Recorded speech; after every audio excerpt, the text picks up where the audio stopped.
What's going on, beautiful people? My name is Lil MC, and you just listened to They Don't Need Me, and I'm here. Shout out my boy HQ on the SwitchUp ATL. Let's get into these questions. All right, give me a good one. If you could change one thing about your city, what would it be? Ooh, I would say I would love for all the tech companies to get up out of there and for the people to reclaim that space because they just came and gentrified it like crazy. San Francisco, California, all the way to Oakland, really the entire Bay Area. Okay, next one. That was an easy one. If you could only communicate using emojis for a month, which ones would you choose? I love the advent of emojis because I use them all the time when I don't have the time to write. My favorite one is this one because it can mean so much. You know, you just send someone one of those. I think I also do the, what is this, like raise the roof kind of hands for everything. I'm not using any of the nasty ones. Y'all can keep the eggplant and the peaches and the water dripping. I don't need to talk to people like that anymore. I'm too old for that. Okay. Is there ever a situation when lying is justified? Why? Yes, lying is necessary. What? White lies. I study and practice Buddhism, so you're really trying to use your words and be conscious of how you use your words and make sure you stand in what you're saying. But sometimes it's necessary, okay? Lie to your cops and the baby daddy, you know, sometimes you got to do that. And then also, if someone tells you like, hey, what do you think of my song? And it's just not it. What I like to do is I like to curve the question. I'll be like, yo, the production was fire, you know, so then they don't get their feelings hurt. So I'm not trying to hurt people's feelings. But a lot of y'all need to stop rapping. Okay. Oh my goodness. What's the most awkward thing that has ever happened to you in public? So many awkward things. Okay, so I won't call this awkward, but I've learned how to like own my own public humiliation. I was doing this show called Truth or Dare with Lil MC for a while, where I would make people do really uncomfortable things. So one time, my son was actually with me, and he never lets me live this down. I bought 2 inflatable penis costumes, and we went on rollerblades, and there's this spot in Oakland on Lake Merritt where just people be rollerblading with their families, and we wore the inflatable penis costumes and asked people random questions. And then I rolled over my inflatable testicle and I ate shit. So that was pretty humiliating, but you know, we do it for the content, people. My son was embarrassed though. Okay. What was the worst job you ever had? Okay. I love dogs as much as the next person. I love them. But I worked as like a dog janitor for a while. It wasn't really a dog janitor, but I had to just like walk them, bathe them. I was like a dog butler, clean up dog shit. It made me feel very inferior to dogs. I feel like, again, as a Buddhist, I try to feel like we all equal out here, but I didn't like that. I didn't like being at the dog's, you know, mercy. So that was probably the worst job I ever had. Those big dogs have large shits. I ain't trying to do all that. That was rough. Okay, give me a really good one.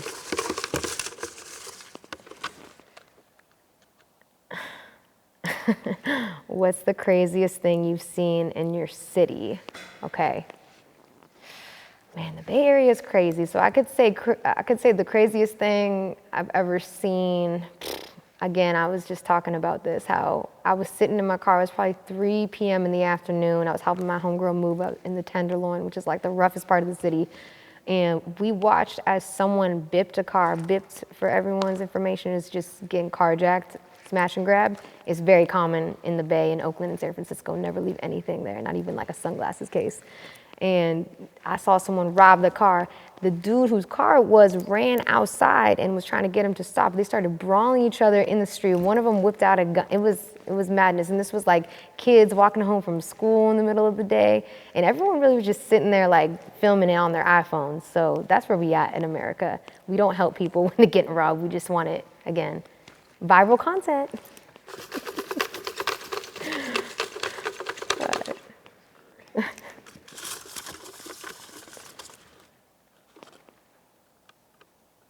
Oh man, This is hard too. If you could relive one moment from your past, what would it be? Okay, I'm gonna get sentimental with you guys. I'm gonna do it because it was all jokes. But you know, when you go through giving birth, I feel like there's so many hormones that are being released in your brain. It makes you forget the entire experience, and it's so much pain. But I really do wish I could relive it just so I could remember that first moment when I first saw my son, because I would not be here today if it weren't for him. I wouldn't be rapping. I wouldn't be caring about my life. I probably wouldn't be alive if it weren't for him. So sometimes I do wish that I could remember that moment and just like the earlier days of his life a little bit more, because when you're struggling just to make ends meet, it's hard for you to really cherish those like first years with your kid, especially when you sleep deprived. I don't know, you parents, you understand. It's like you just trying to wake up and get to it. But I want to remember his first steps, his first words, all of those things. I have a heart too. Okay. Oh my gosh, I'm not telling y'all that.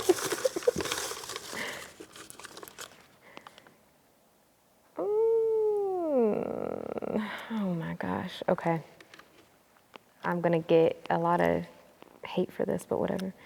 What's a popular trend in music right now that you can't stand?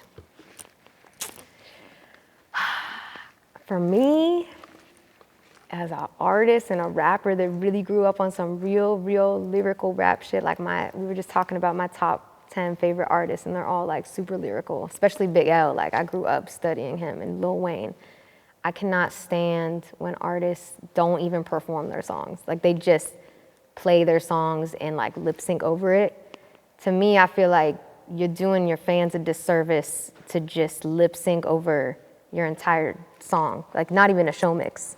It's disrespectful. Like if I paid however much money to go see my favorite artist perform and he just like, you know, was half-assing it on stage, just super high and lit and like not even rapping or performing, I would ask for a refund. So y'all need to actually remember, performance is half of being an artist. So you can just go kill it in the studio, but if you are not a performance type of artist, then maybe you should start ghostwriting.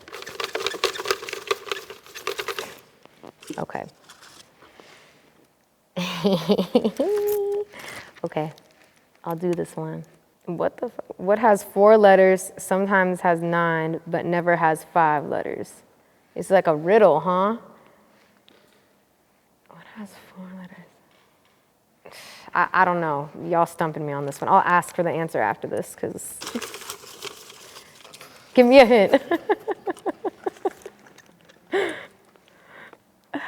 What advice? Okay, what advice would you give to aspiring rappers trying to make it in the industry? I like this question. I'm gonna keep this one. I'm gonna talk this one for 2 whole minutes.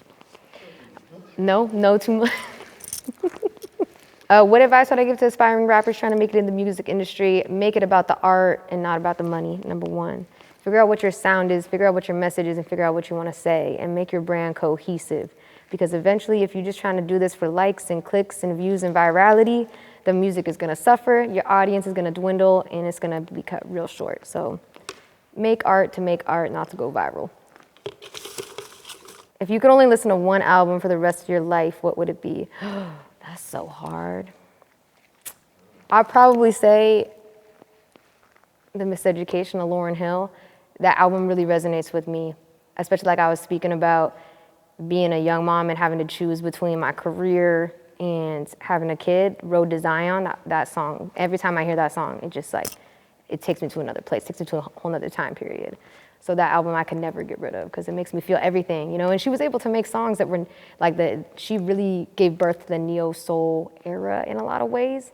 In the song Doo-Wop That Thing, like I feel like that song, typically that type of lyrical content would not be a radio hit. And so she showed you that it is possible to have substance in your lyrics and it be mainstream, which I would love to see more of. You have good handwriting, by the way. Why are you trying to get me to share embarrassing things? Are swimming trunks waterproof or water resistant? I don't wear swimming trunks. I don't know. To me, they'd look neither, because I can always see everything underneath the swimming trunk. Like, that's not a question for me.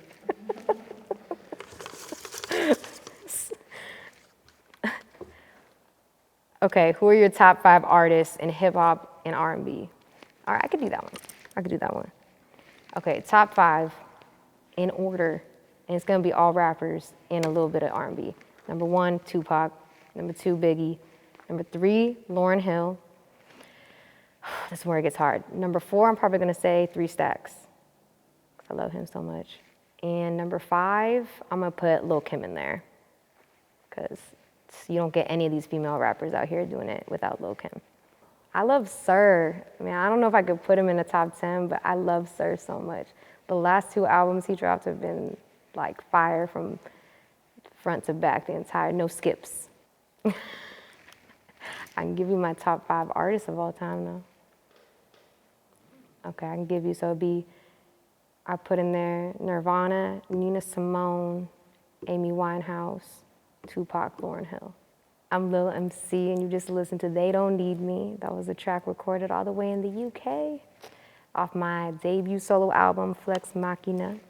I'm based in the Bay Area, San Francisco to Oakland, all around the Bay. You can find me on Instagram. That's really the only social media that I'd be using, lilmc.music. But you can find my album streaming all over the place. If you like music that's really diverse and genre bending, has a little bit of English and Spanish, and I produce a lot of my own tracks too, so if you want to see some unique music production, women only make up 3% of music producers in the whole world, so you've got to support them where they're at. And I do a lot of hip hop education work and stuff for the community and for women all over the place. So if you're a woman looking for a show, looking to get booked, and you come to the Bay Area, I got you. Thank you, HQ, for having me. You're listening to the SwitchUp ATL.